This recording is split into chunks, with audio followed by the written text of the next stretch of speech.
Hello everybody and welcome to the Tiny Cabin. On today's episode, we are doing some cast iron cooking and we're gonna make some homemade pizzas. You know, July is a wonderful time of year in northern Minnesota. The bounty in the woods right now is probably at its peak.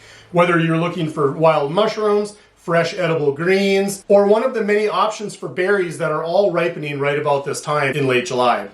But today, we're doing a little bit of camp cooking, and we are gonna make homemade pizzas in a cast iron pan. I'm gonna use my regular flatbread recipe today, and I've never done it in a cast iron, but I wanna try to make more of a deep style dish pizza than a flatbread type pizza. So stay tuned because that's what's on the menu tonight. I think what we'll do is probably go out and try to harvest some wild mushrooms to put on the pizza and use a little bit of fresh herbs from our garden boxes. It's gonna be amazing. We're gonna go a teaspoon each of salt and sugar and a tablespoon of olive oil. That's about right. And we're gonna do 2 cups of all-purpose flour.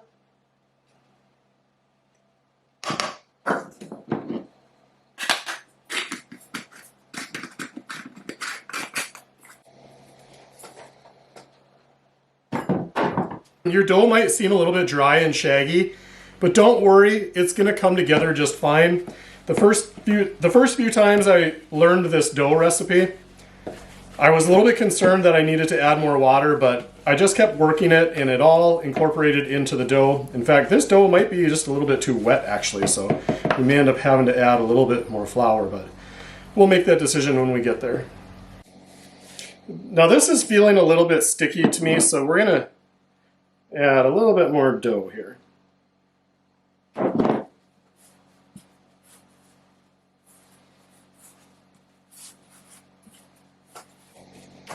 All right, there we have our dough. We've kneaded it for about 5 minutes. We're gonna let this rise and then we're gonna come back in about a half hour, somewhere in there, and we're gonna knead it again.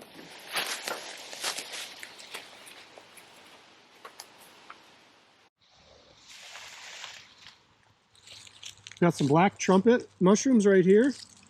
And shoot, these ones look a little old. Bummer. There's a couple we can take here. It's getting a little old, but it's a start.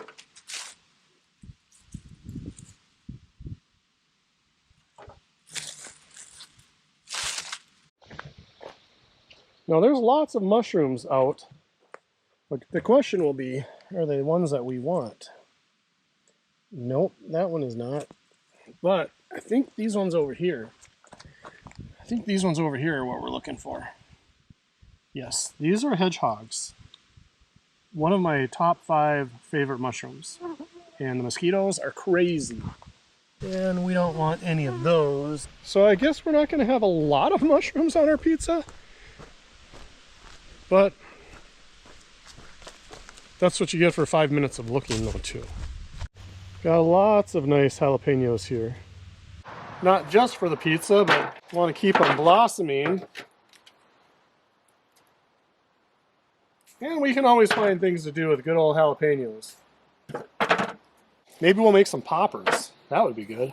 My chilies is, it's not quite as red as I would like it to be, but we can probably make that work. Tomatoes are not quite ready yet.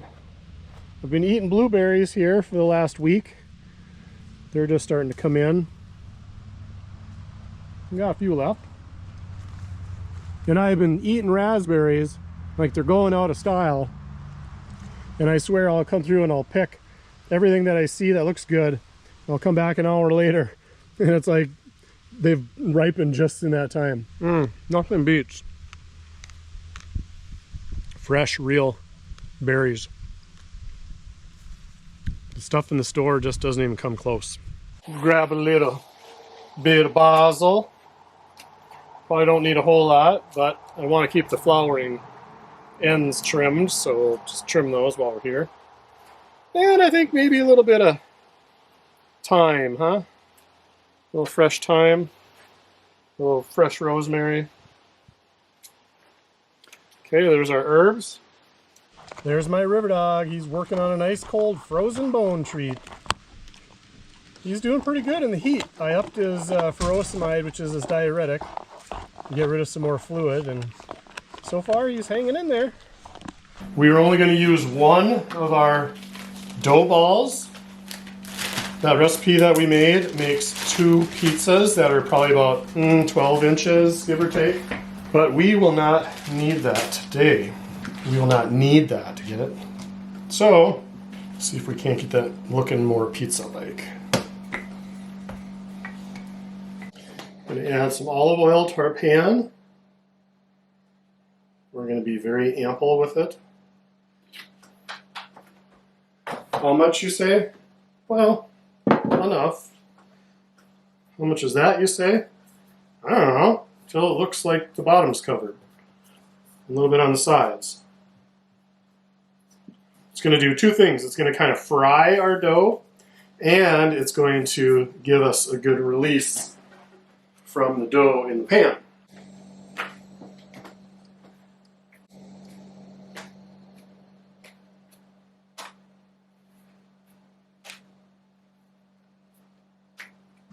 But these are hedgehog mushrooms, if you're wondering what they are.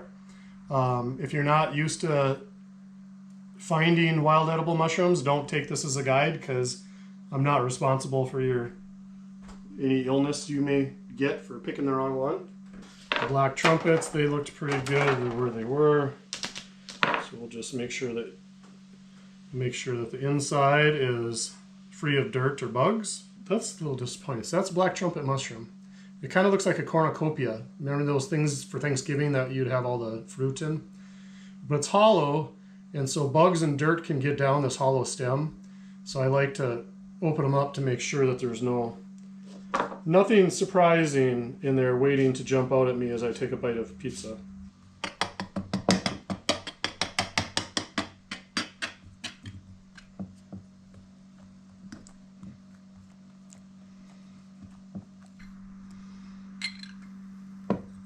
All right, we're gonna go mozzarella next. I made biscuits and gravy with hot Italian sausage. And I saved some sausage for pizza night. But I thought I would also use some of the sausage in the jalapeno poppers. And we're gonna do our mushrooms. Little hedge of the hog. The jalapenos. Okay, now we can do some fresh basil. I'm saying that on purpose just to be annoying, by the way. And some fresh thyme. Okay, now for coup de grace. Hot chili? We got some hot chili? Oh no. I took a mild jalapeno. This is just going to make you know that you're alive. These poppers, I'm just going to split them open and I'm going to tear out all the white and the seeds. Some people say they should wear gloves when you're doing this. Well, if you just make sure you wash your hands when you're done, not touch your eyes or your face or go take a leak, you'll be all right. Okay. So these we're going to fill with that sausage and some cheese. Hope this doesn't affect the crust cooking. All right, now we need a little bit of cheese. We'll top them off with a little bit of mozzarella. All right, there is the masterpiece. Remind me to use a pot holder when I pull this out. 475, we're gonna check it in 10 minutes, but somewhere between 12 and 15 on a pizza pie plate. Doing it in the cast iron, it could change that. I'm not sure how. So today is a little bit of an experiment. It's hot in there. Ooh. So this is after 10 minutes. I checked it at 10. I think we're gonna add another 4 minutes onto it. Well, the timer has gone off, so I think this will be the final check, and we're going to pull this out. Look at that. That is some good stuff right there. That's what I'm talking about.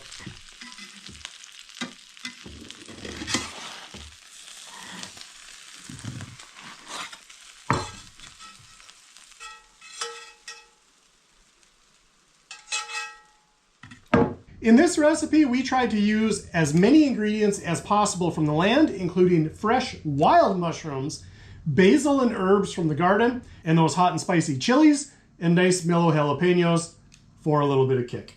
Now for the most important part, because anybody can make a pizza, but can you make a deep dish with a good golden crust? Oh, look at that. Look at that. That looks amazing. Let's get this cut and let's see how we did.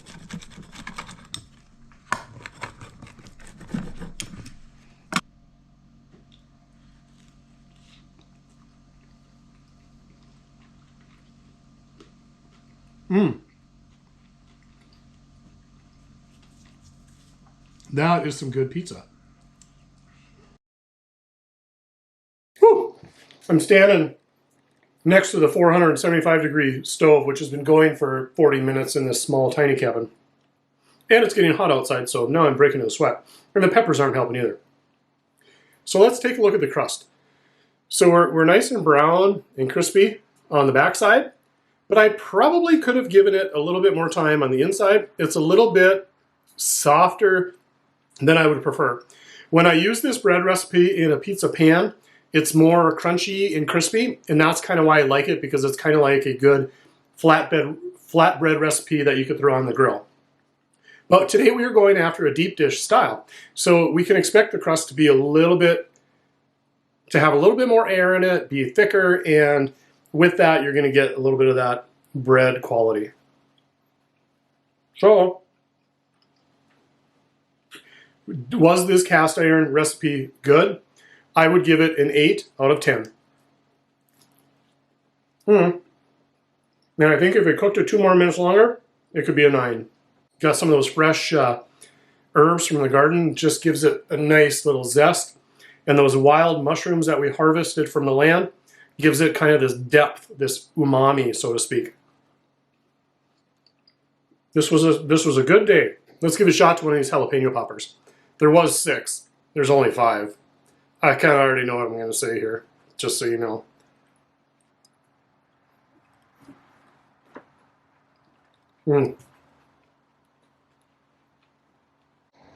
These would be a party favorite. These would be a Super Bowl game day appetizer.